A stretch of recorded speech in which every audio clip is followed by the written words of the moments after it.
আসসালামু আলাইকুম। আমার নাম পারভিন। আমি 18 জুলাই গুলিবিদ্ধ হই। প্রতিদিনকার মতন আমি টিফিন বাড়ি নিয়ে কাজে বের হই। ফিরার পথে যাত্রাবাড়ি দিয়া দয়াগুঞ্জ আইসা দেখি অনেক মানুষ দৌড়াদৌড়ি করতেছে, কোনো গাড়ি ঘোড়া চলে না। পরে যাত্রাবাড়ি আইয়া দেই গরু জবাই করলে যেরকম রক্ত এরকম রক্ত বাইসা রয়েছে। পরে একটা ছাত্র উপুত হইয়া পইরা রয়েছে, সারা পিঠে দিয়ে রক্ত, এইভাবে হাত দিয়া বাইরে দিয়ে আমার ডাক দিছে। পরে দৌড়াইয়া গেছি, টিফিন বাড়ি হালাই তুই রাস্তা পারে গেছি। পরে আমার একটু তুললে ধরেন না মা। পরে ওর উঠাইছি, আমার এই কান্দে নিছি, নেওয়ার পর আমি এদিকে তাকাইলাম কোনো রিক্সা আছে কিনা। পরে যাত্রাবাড়ির থেকে মার মার কইরা 12-13 জন পুলিশ বাইর হইছে। বাইরে হইয়া ওর পিঠে আবার গুলি করতেছে। তোর আমি আর তুলি করে আর গুলি করেন না, আর গুলি করেন না। পরে একটা পুলিশ সাইডের থেকে সইরা যায়, আমার এই চোখে গুলি করে। যেমন এই চোখে লাগে মনে হয় কুলজাটা খুললে গেছে গা। পরে দিয়া এই চোখ দিয়া দেখি যে আমার চোখেতে সিরিঞ্চির মতন রক্ত বাইরেছিল। পরে এই চোখ ধর্ম না ওরে ধর্ম আমি কোনো দিক পাই না, রক্ত দেই আমার কাঁপানে উঠে গেছে গাছ। চোখে এমন একটা যন্ত্রণা, এটা বুঝাইয়া বাসা নাই। পরে ওই স্যারারও জন আমি নিছি, নেয়ার পরে আরো জন গুলি করার লইছিল। পরে চোখেতে রক্ত যাইতে যেতে ওরে নিয়ে আমি ওই জায়গায় পইরা যাই। পইরা যাওয়ার পরে আমার এই মাথা তো আঘাত লাগে, ব্রয়লার মুরগি যেভাবে দাবড়ায় এভাবে খালি এক হাত দিয়ে দাবড়াইতেছি। আশেপাশে কিন্তু লুকানো মানুষ ছিল, কেউ আজ্ঞা নাই, কেউ করতে আয় নাই। সেদিনকার কথা মনে পড়লে আমি আজও আমার আত্মা কাঁপে। কল্পনায় ঘুমাইতে গেলে সেদিনকার কথা বাসাতে উঠে। আমি এত জোরে যে সিলাইতেছি, কেউ বাঁচান কেউ বাঁচান, আমার রক্তে এক সাইড পুরো বাইসা গেছিল। পরে দিয়া যান পুলিশ ওই সাইড থেকে বড় মাদ্রাসা যাত্রাবাড়ি ওই সাইড থেকে একদল আইতাছিল। বলে পুলিশগুলি দেখে কাজলার দিকে দৌড়মাইছারে পিছন দিয়ে মানুষ দৌড়াইতে গেছে। পরে স্যারারা ইয়াকা মহিলাটারে তোর স্যারাডারে দেখ। তখন কয় কি স্যারাটা তো মারা গেছে গা, মহিলার জীবিত আছে। পরে আমারে ডাকিয়া এবার একটা সিনজি আনলো, সিনজিতে তুললো, ওই স্যারারও তুলছে, তুললে ঢাকা মেডিকেল আনছে। আমি যখন দেখছিলাম যে আমার অসংখ্য ভাই গুলিবিদ্ধ হচ্ছেন, শাহাদাত বরণ করতেছেন, তখন আমি আসলে নিজেকে রাখতে পারিনি ঘরে। আমি দুপুরবেলা বের হয়েছিলাম যাত্রাবাড়িতে, কাজলা ফ্লাইওভারের পাশে। ওখানে পুলিশের ধাওয়া পাল্টা দেওয়ার এক পর্যায়ে আমি আহত হয়ে প্রচণ্ডভাবে, পুলিশের ছররা গুলিতে আমি প্রচণ্ডভাবে আহত হই। 4 তারিখে আমি মিছিলের সাথে পিলখানার দিকে যাচ্ছিলাম। আওয়ামী লীগের সন্ত্রাসীরা আমাদের মিছিলের দিকে গুলি ছড়ে, কিন্তু আমরা তবু এগিয়ে যাচ্ছিলাম। এক পর্যায়ে দুপুর 1টার দিকে আমি দেখতে পেলাম আমার 5 জন গুলি খাওয়া মারা গেলেন। তবু আমরা এগিয়ে যাচ্ছিলাম। পরে আমার বাম পাশে এসে একটা গুলি লাগলো। সেই গুলিতে রক্ত যখন পড়া শুরু হলো, আমি কালেমা পড়ে মনে করলাম ইনশাল্লাহ শাহাদাত বরণ করলাম। আমি আর বলতে পারি না। পরে আমি হাসপাতালে, পপুলার হাসপাতালে 4টার দিকে দেখি যে আমি হুঁশ ফিরলাম। হুঁশ ফিরে আলহামদুলিল্লাহ বললাম, এবং সন্ধ্যা পর্যন্ত আমি থাকলাম। থাকার পরে হাসপাতাল আমাকে বললো ভাই থাকা যাবে না, ওরা যদি সন্ধ্যার পরে আসে আপনাদেরকে মারে হেরে দেবে। তখন আমাকে ইস্কাত তুলে দিল, আমরা চলে গেলাম বাসায়। আমি আদর্শ বিদ্যানিকেতন স্কুলে বনশ্রী ক্লাস 10-এ ছাত্র। আমি যখন কোচিং থেকে আসি 20 জুলাই, কোচিং থেকে আসার পরে আমি যখন বন্ধুর সাথে আন্দোলনে যাই, তখন ওখানে দেখি যে পুলিশের গুলি করতেছে। পরে আমার উপর থেকে সন্ধ্যা 6টার দিকে আমার সিনা এসে একটা গুলি পড়ে। গুলি পড়ার পরে গুলিটা আমার সিনার ভিতর ঢুকে লিভার ছিদ্র হয়ে, লাঞ্চ ছিদ্র হয়ে কিডনির মুখে গিয়ে পাওয়া যায়। তখন 2 দিন ধরে আমি অজ্ঞান ছিলাম, আমার কোনো হোশ ছিল না। পরে গিয়ে আমার অপারেশন করার পরে তারপর গিয়ে আমার হোশ আসে। I have completed my graduation from University of Pacific and now I'm currently preparing for master's program. I have been involved in this movement from the very beginning, and that on 19 July I got injured by police bullet. I have to suffer a lot for that. On I one bullet got stuck in my ankle, so I have to suffer. But I did not get proper treatment from Mugna Medical. After that, I go for the private medical, and Uncle Misbah Uddin helped me a lot for my treatment. 19 July আমি গুলিবিদ্ধ হয়েছি। 18 তারিখ 18 জুলাই ছিল বৃহস্পতিবার। আমি পেশায় একজন শিক্ষক, রামপুরা বনশ্রীর, সকালে নাইম স্যার হিসেবে আমাকে চেনেন। তো ক্লাসে 18 জুলাই যখন ক্লাসে একটি হাদিস পড়িয়েছিলাম যে মান রাআ মিনকুম মুনকারান ফালিয়ুগাইয়ির বিয়াদি ফাইল্লাম ইয়াস্তাতি ফাবি লিসানি ফাইল্লাম ইয়াস্তাতি ফাবি কলবি ওয়া যালিকা আযআফুল ঈমান। আমরা সবাই হাদিসের অর্থ জানি। তখন এক ছাত্র আমাকে প্রশ্ন করেছিল, স্যার এখন যে আন্দোলন চলতেছে, ছাত্রদেরকে গুলি করতেছে, আমরা কি নামবো না বাধা দিতে?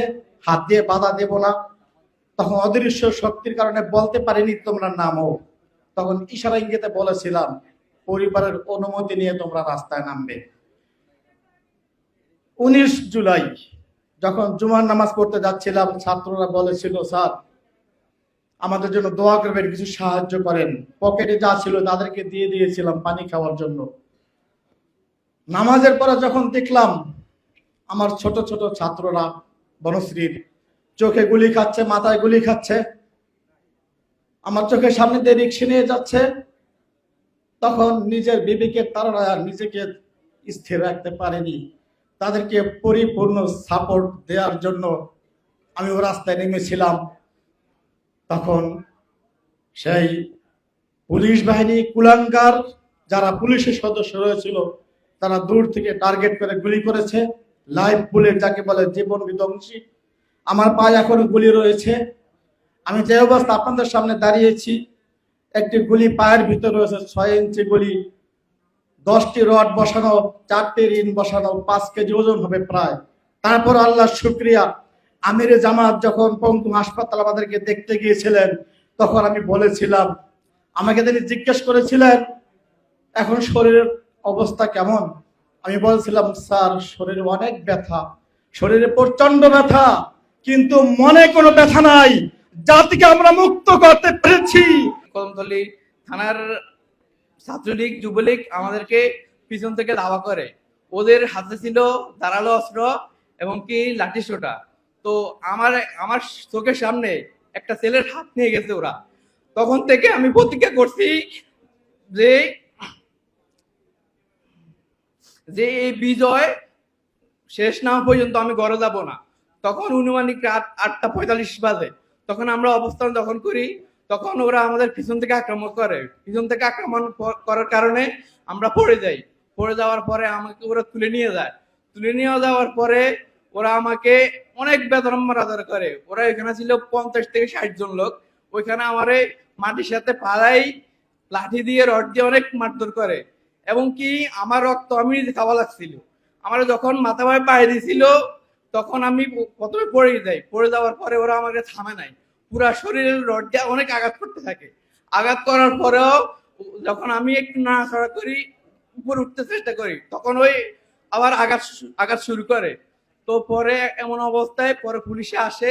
পুলিশে আমারে পায়ে টাকায় গুলি করে এবং কি তখন ওখানে পড়ে থাকি। পড়ে থাকার পরে আমার ফ্রেন্ডরা উঠে নিয়ে পরে হাসপাতালে ভর্তি হয়। তো হাসপাতালে আসি, দেখি আমি ফিলিস্তিনের রাফা ক্যাম্পের নাম শুনছি। এখানে আসি দেখি সেম অবস্থা, মানুষ লোক দৌড়াদৌড়ি করতেছে, কেউর হাত নাই, কেউ চোখ নাই, গুলিবিদ্ধ এবং কি অনেক কান্না আহাজানি করতেছে। তখন আমি ভাবতেছি আমার থেকে অনেক মানুষ আক্রমণ আছে। তখন আমি ওখানে ব্যথা ভুলে গেছিলাম।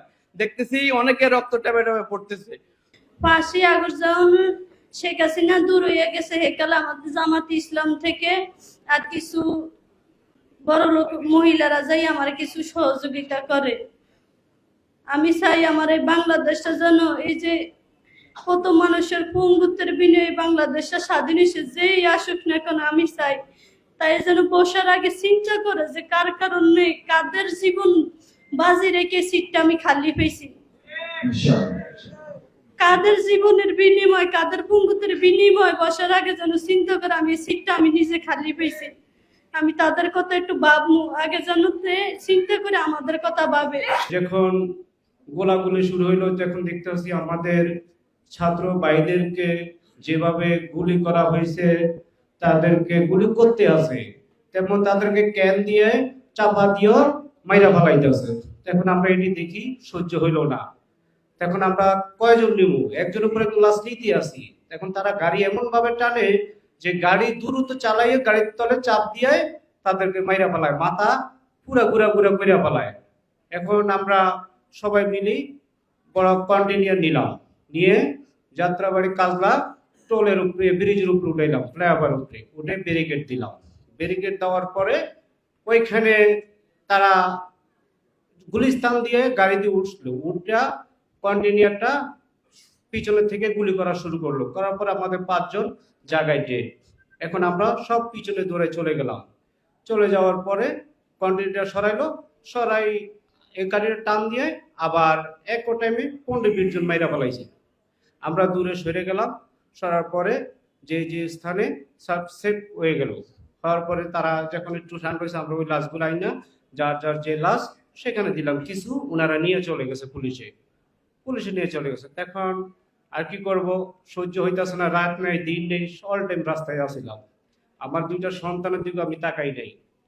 আমার ফ্যামিলির 5 জন কিভাবে চলি সেটা আমরা বুঝতে দিই না, কারণ আমরা দেশের জন্য করছি, আরো করব।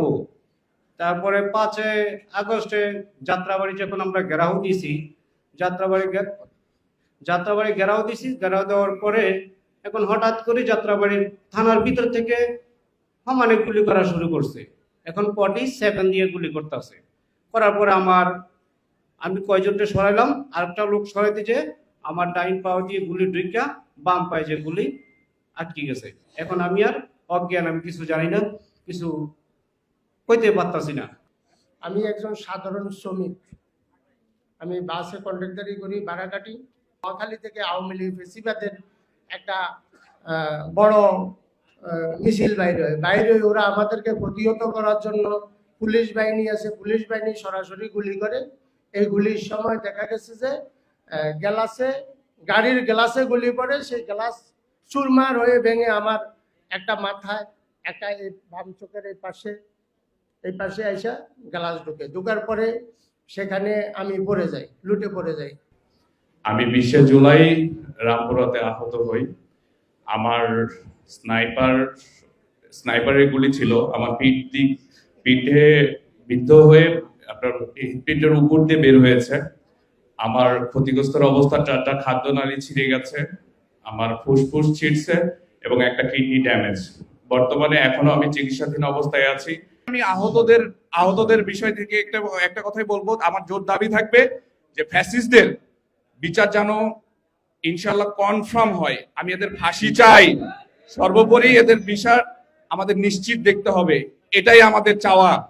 আমি 5ই আগস্ট যাত্রাবাড়িতে দুপুর 2:30 বাজে যখন শহীদ মিনারের দিকে আমাদের প্রায় 1000 খানেক ছেলেপেলে যখন আমরা সবাই শহীদ মিনারের দিকে আসতে বিজয় মিছিল নিয়ে আসি, যাত্রাবাড়ি থানা থেকে একটা, আপনারা হয়তো ভিডিও দেখেছেন, শত শত পুলিশ ম্যাসাকার করে ফেলছে সেই স্পটের। সেখানে কত মানুষ মারা গেছে এখনো আমি রাত্রেবেলা ঘুমালে আমার এখনো কানে গুলি বা সাউন্ড বাজে। ওইখানে যে কি বর্বরতা ছিল সেটা বলার মতো না।